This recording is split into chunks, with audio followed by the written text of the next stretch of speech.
నమస్తే అండి. ఈరోజు పైన విజయవాడ వద్ద మీకు అందరికీ తెలిసిందే బుడమేరు వల్ల ముప్పుకి గురవుతాం. ఆ పైనుంచి వచ్చిన బుడమేరు నీరు, అలాగే చంద్రే డ్రైన్ కానివ్వండి, తమ్మిలేరు, ఇవన్నీ కూడా కొల్లేరు నిండిపోయింది. ఆ నీరు వల్ల, దానివల్ల కొల్లేరు గ్రామాలన్నీ కూడా నీట మునిగి ఉన్నాయి.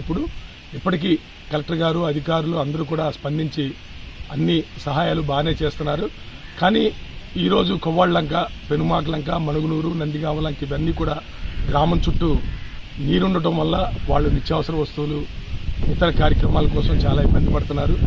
ఇవన్నీ కూడా ప్రభుత్వ దృష్టిలో ఉంచుకుని మరి వాళ్ళకి అత్యవసరంగా నిత్యావసర వస్తువులు అన్నీ కూడా సరఫరా చేయవలసిందిగా ప్రభుత్వ అధికారులని కోరుతున్నాను. అలాగే ఇతర సహాయ సహకారాలు కూడా అందించవలసిందిగా కోరుకుంటూ సెలవు తీసుకుంటున్నాను.